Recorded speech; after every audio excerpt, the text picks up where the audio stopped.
Amém? Glória a Deus. 39. Gênesis 39, versículo 2. Vamos ler a partir do 1. Diz assim: olha, José foi levado ao Egito e Potifar, oficial de Faraó, comandante da guarda, egípcio, comprou dos ismaelitas que tinham levado para lá. O Senhor era com José, que veio a ser homem próspero e estava na casa do seu senhor egípcio. Amém? Pode sentar, o Senhor venha falar poderosamente aos nossos corações, que nós sejamos apenas um instrumento do Senhor nesta hora. Irmãos, os irmãos sabem, a gente, nesses dois lugares, Egito e Israel, e a gente ouve muitas pessoas falar que Israel, Jerusalém, Terra Santa, mas assim, embora tive muita dificuldade lá com a alimentação, com a comida, e com tudo lá no Egito, mas aquele país do Egito impactou muito a gente. Primeiro porque a gente pôde entender um pouco melhor que Jesus também foi no Egito e ele morou no Egito. E lá no Egito a gente vê um povo assim carente, sofrido, por necessidade. Mas o Egito ele tem uma história com a palavra de Deus, né? Uma história muito preciosa. Começa com Abraão, um grande patriarca. E eu quero falar com vocês, a gente tem um tempo um pouquinho reduzido, as crianças preciosas aí vão nos ajudar. Esse personagem que é emblemático, que é José. Esse homem,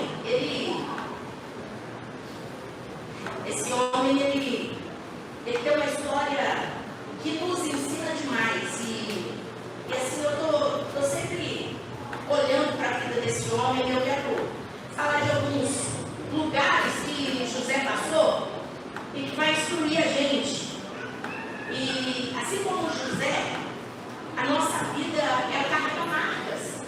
Todos nós temos marcas nas nossas vidas e essas marcas elas têm representações muito fortes para cada um de nós. Cada um sabe as marcas que carrega.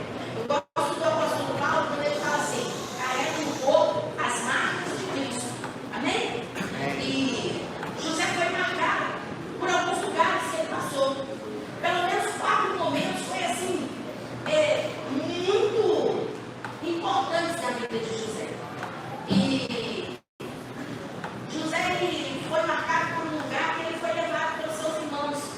Seus irmãos tinham inveja dele e ele foi pelos seus irmãos assim, deixado, abandonado numa cisterna que é tipo um poço.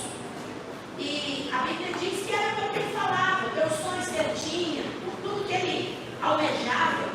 E os irmãos de José lançaram ele numa cisterna vazia. E uma cisterna vazia é um lugar, irmãos, que fala de poço, que fala de se você cavar, você afunda mais. O lado direito não dá para ir, o lado esquerdo também não dá. Então, a cisterna na vida de José, ela era um lugar que paralisou os sonhos, a admiração que ele tinha pelo pai. E assim, não está esse texto na palavra por acaso.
que não passa é a palavra de Deus, amém? E ele vai parar numa casa, na casa de Potifar. É um oficial de Faraó, e nessa casa que ele para, melhora um pouco. Não é o poço, é mais lá, tem abundância, tem prosperidade. Mas José continua escravo. Mas na casa, ele é treinado na abundância. Ele é treinado a administrar os recursos do seu senhor, Potifar. E quando ele está ali naquela casa, ele, pela sua fidelidade, pela sua fé, pelo caráter que ele tem, na casa ele é colocado numa prova. E uma prova bem desafiadora. Por quê? Porque José tem uma família que é disfuncional, semelhante às muitas famílias que nós temos hoje. José vem de uma família que o seu pai é casado, mas tem concubinas, tem outras mulheres, não é? Ele dividia tudo. E ele não vem de uma família tradicional, de uma família toda certinha, não. Mas ele está numa casa. E ele nessa casa, ele serve, mas ele não é servido. Deus usa José para prosperar Potifar. Tudo que ele coloca na mão, cresce, prospera. Você já passou por momentos que você está vivendo uma situação que todo mundo que está à sua volta, por causa de você, cresce, mas você não vê crescimento na sua vida? José está vivendo esse momento. Na casa de Potifar, Potifar cresce, as coisas de Potifar avançam, prosperam, e por causa de José. Mas ele está vivendo um tempo de servir, mas que não é servir, não é? A casa ainda é um lugar limitado para José. E as coisas, elas nem sempre melhoram. Ele está numa casa, ele aprende a lidar com prosperidade, ele aprende a administrar, ele cresce no serviço. Mas quando a gente pensa que pode melhorar, pode acontecer de piorar. Da casa, por causa de uma calúnia, por causa de uma injustiça, por causa da mulher porque ele não cede a uma tentação. O que acontece? Ele é preso. E ele vai para o cárcere. Ele fica preso. O terceiro momento que José vive é um momento de prisão. Ele agora, ele vai para a prisão. Sabe, irmãos, nós às vezes conhecemos o Brasil, mas nós não conhecemos muitas outras realidades.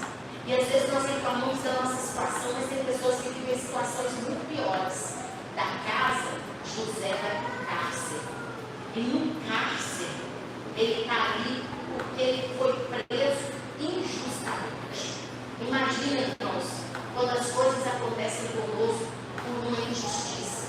Como que a gente se comporta quando as coisas acontecem com a gente por uma injustiça?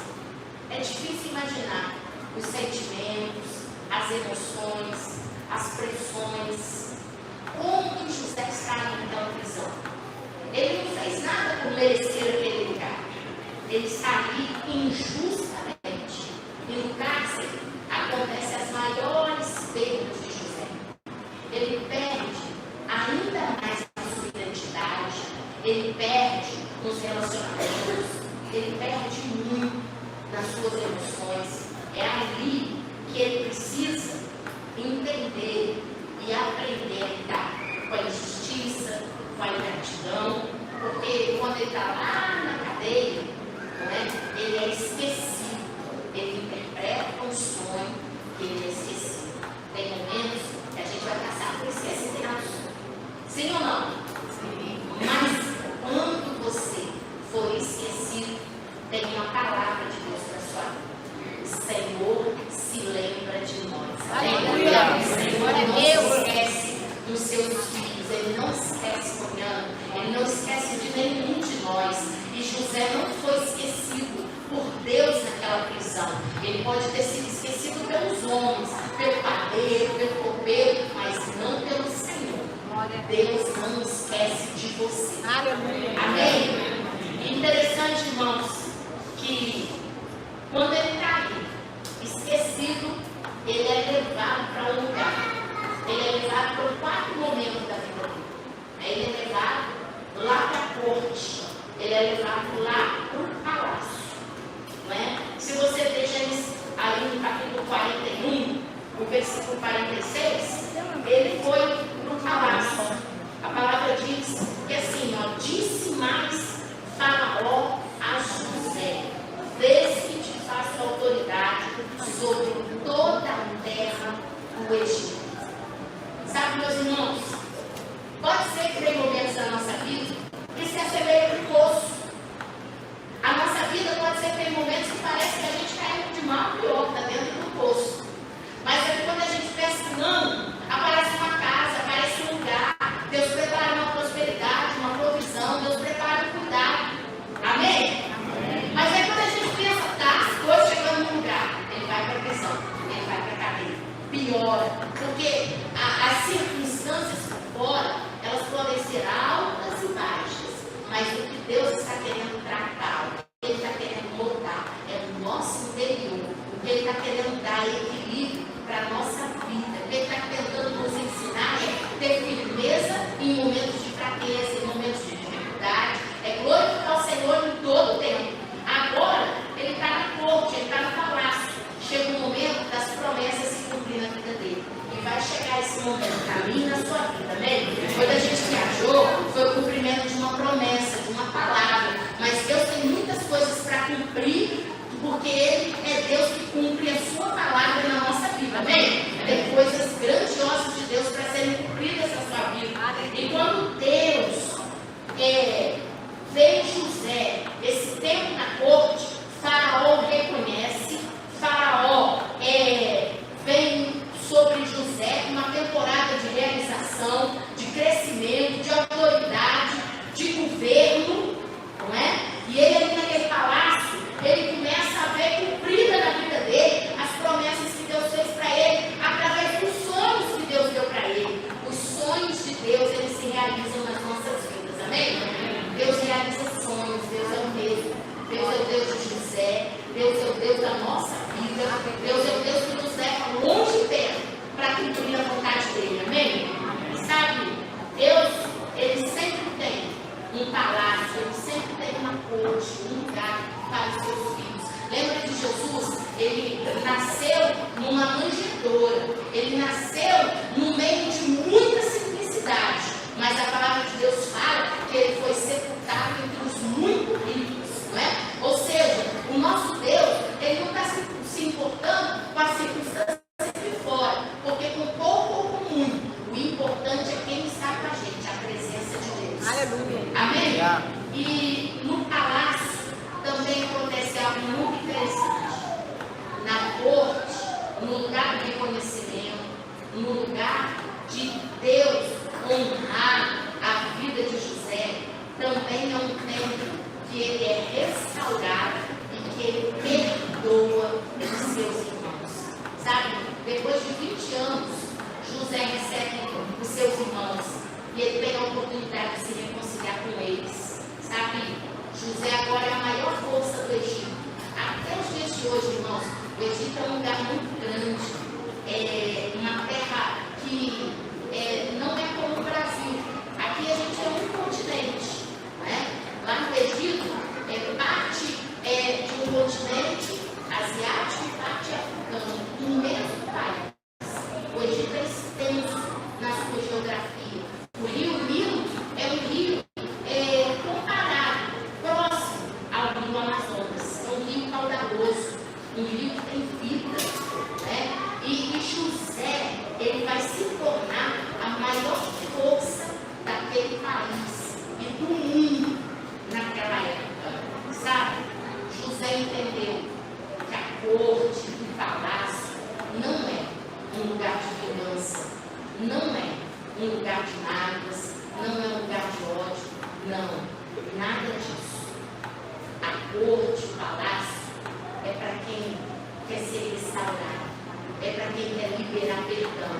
E que hoje, nessa noite, com todo esse mover do Espírito no nosso meio, seja uma noite de restauração nas nossas vidas.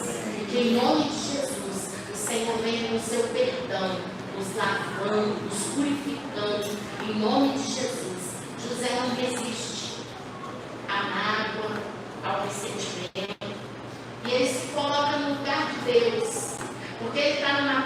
deuses. Faraó no Egito é Deus. Mas sabe o que acontece? José faz o que Deus faria. Ele perdoa os seus irmãos. Sabe o que ele faz? Fizeram tudo com ele no passado, mas ele vive restauração, ele vive perdão, ele vive uma vida abundante. É possível, irmãos, que a gente está aqui hoje, eu não sei qual momento você está passando nessa vida. A gente deu um exemplo aqui de José. Momentos que ele passou numa cisterna, momentos que ele passou numa casa, momentos que ele passou num cárcere, e momentos que ele passou na corte. A gente pode aprender muitas coisas com José. E a gente precisa entender que a vida nos surpreende, irmãos. E nos surpreende com muitas situações, né? Situações que às vezes a gente não entende, situações que às vezes a gente não escolhe passar por elas, situações que vai acontecer conosco que a gente nem desejaria passar ou sentir, mas que a gente pode acontecer de passar, sabe? Mas na vida, né, de José, ele foi surpreendido, cárcere, casa, cisterna, corte. José cresceu muito. José foi assim, se tornou um homem robusto, fortalecido. Eu quero profetizar que você vai crescer em meio às situações que você está vivendo. Amém? Eu quero profetizar, irmãos, que de setembro até dezembro essa igreja vai crescer muito para a glória de Deus. Nós vamos crescer em maturidade, em fé, em prosperidade. Vamos crescer em qualidade, mas vamos crescer também em quantidade. Esse lugar vai ficar pequeno para tudo que Deus tem para fazer nesse lugar. Amém? Já está para a glória de Deus. Amém? Sabe por quê, irmãos? Porque o que Deus tem para nós, Ele quer nos ensinar a avançar, a crescer. E eu quero falar de algumas características que José tinha, dadas por Deus, que fez ele um homem forte para vencer essas situações adversas. Eu li o texto com vocês em Gênesis, no capítulo 39. O versículo 2 fala assim: o Senhor era com José. Você pode falar assim: Deus é comigo. O Senhor é conosco. Emmanuel. Sabe o que fez a diferença na vida de José?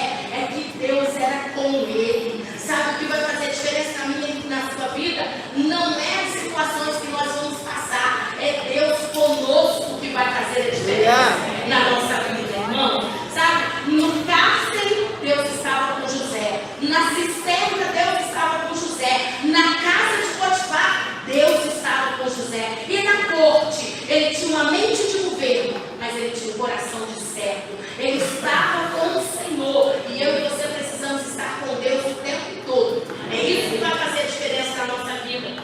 O que importa é que Deus está com a gente. Amém? Deus está conosco, independente do momento que a gente está passando.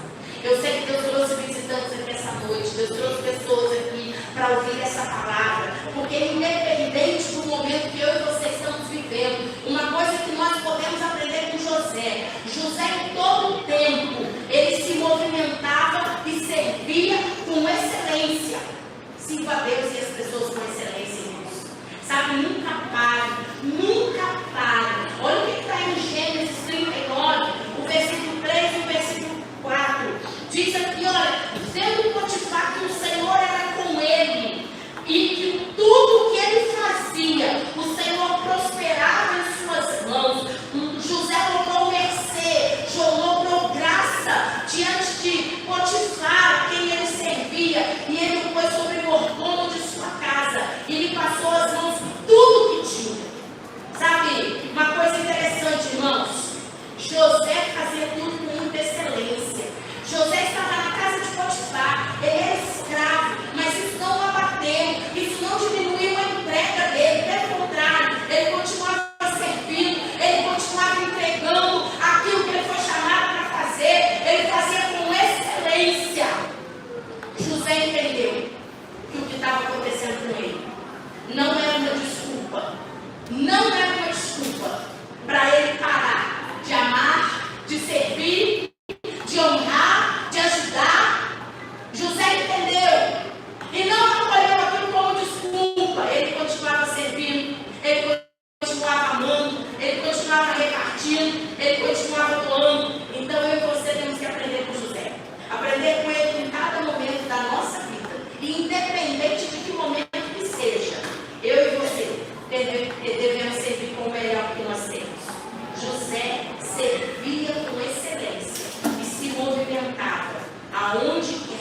uma certeza, uma convicção muito grande no coração dele. E eu estou orando e profetizando que isso aí vai passar para o seu coração também. Sabe, José tinha uma certeza que Deus era especialista, é especialista em transformar caos em bênção, em organizar o que está desorganizado. José tinha essa certeza que o que se perdeu, Deus restaura. Deus restaura. O que se perdeu, Deus restaura, irmãos. Deus é poderoso para restaurar. Olha, irmãos, o coração da gente se enche de Deus. Ver uma igreja, ver o que Deus fez aqui nesta noite hoje, quando Deus trabalha para mover os nossos corações. Sabe, o nosso Deus corrige rota. O nosso Deus, Ele trabalha nos nossos corações. Ele trabalha em coisas simples, no simples. Quando Ele mostra uma arca que fala da presença de Deus, a gente precisa ser sensível ao toque, ao que Deus está falando. José tinha uma certeza. Deus restaura o que foi perdido. Se você olhar aí no capítulo 50 de Gênesis, você vai ver o que ele fala. Gênesis 50, no versículo 20, ele diz assim: olha, vocês intentaram o mal contra mim, porém Deus o tornou em bem, para fazer como ver agora, que se conserve muita gente em vida.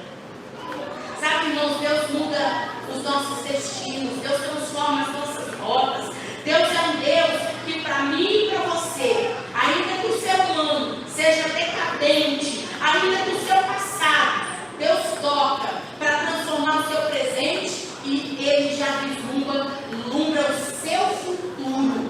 Deus tem um futuro brilhante para essa igreja. Amém? Deus tem coisas extraordinárias para fazer nas nossas vidas. Sabe, eu e você podemos ter chegado aqui num caos instalado, algumas coisas no nosso coração, mas sabe, quando Ele começa a agir, através dos louvores, até quando a gente vê esse chão minando de água, porque está calor, e porque a gente está aqui, porque esquentou, nós vemos a mão de Deus movendo dessa casa, e Deus falando conosco: eu estou com vocês, eu estou aqui, sou eu que sustento, sou eu que fortaleço, sabe? Deus, Ele vai transformar as coisas da nossa vida. Deus é um Deus, irmãos, que pode ter portas fechadas, Ele transforma todas as coisas. Glória a Deus. Deus é um Deus que quer fazer na minha e na sua vida, como Ele fez na vida de José.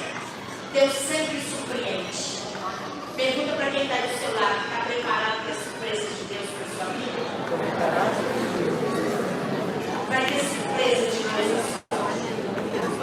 Deus vai me surpreender. Hoje eu fui surpreendido. Deus está surpreendendo a muita gente aqui hoje. Deus está nos surpreendendo, irmãos. Sabe por quê? Porque a palavra de Deus, ela é muito fiel. O Deus que nós servimos é um Deus tão maravilhoso, Glória a Deus. que nos faz olhar para dentro de nós e ver quem nós somos. Mas esse mesmo Deus nos toma pela mão e nos faz andar em lugares altos com Ele. Muitas coisas, muitas não. Nós não merecemos o que Ele faz por nós. Ele sonda os nossos corações, Ele sabe o mais profundo do nosso ser. Mas ainda assim, Ele faz para quem não merece. Sabe por quê, irmãos? Porque Deus é o nosso futuro. Deus, Ele sonda os corações. Ele é como a Petrobras, que tem aquelas sondas. Ele vai lá no mais profundo da nossa vida. E Ele sonda os corações. E quando a gente olha aqui esse texto de Gênesis no 45, versículo 20, eu vou terminar falando esse versículo aqui. Gênesis 45, versículo 20.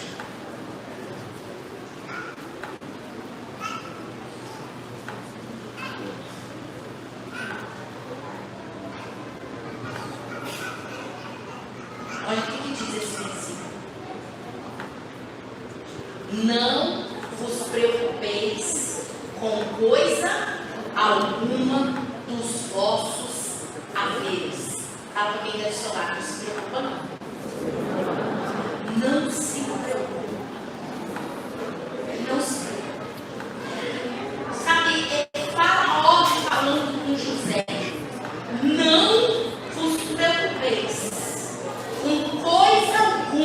dos vossos haveres. Porque o melhor de toda a terra do Egito será vosso.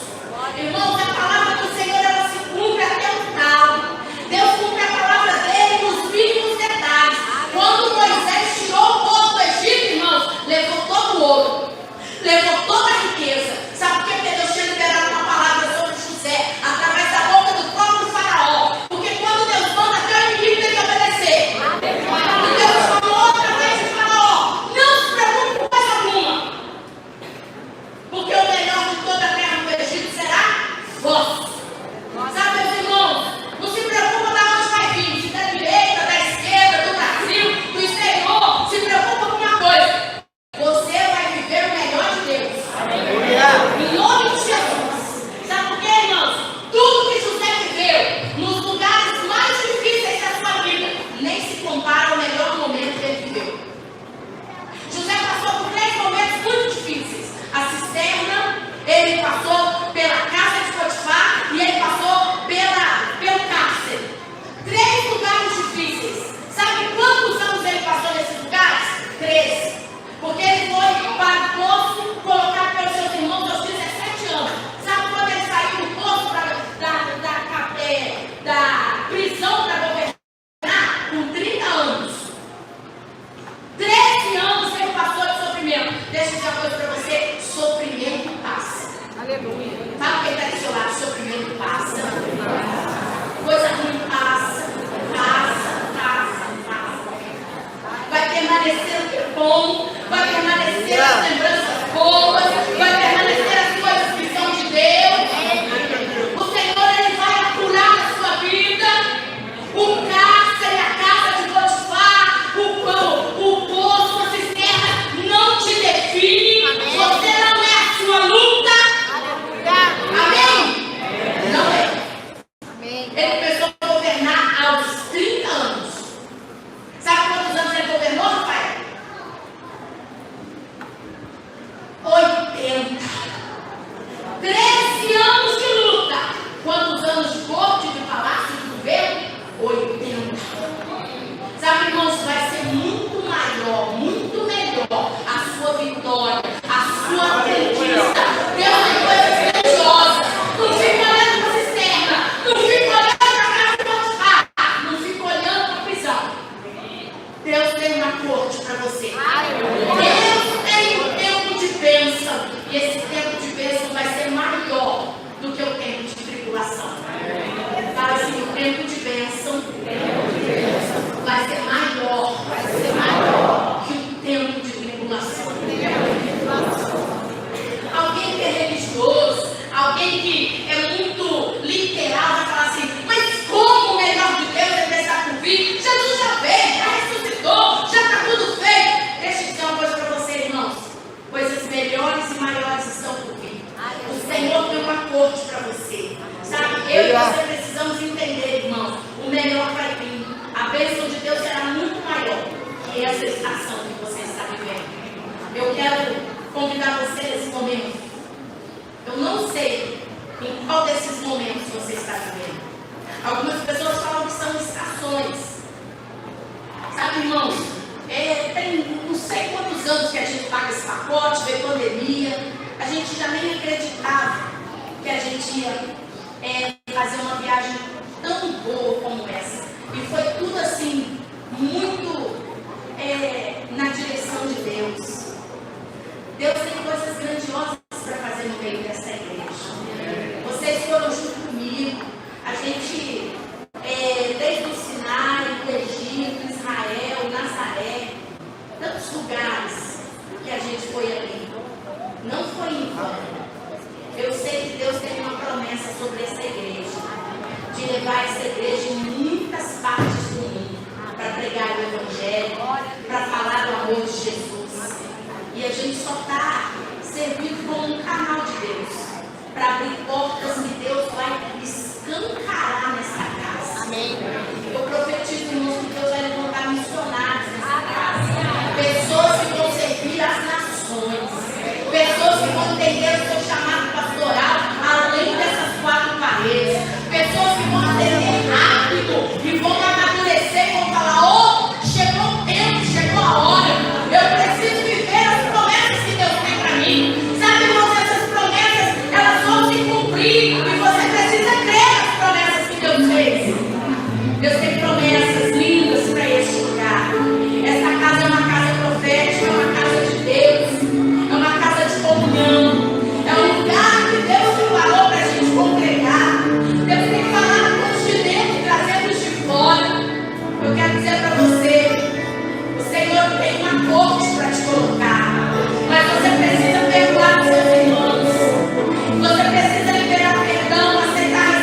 coração.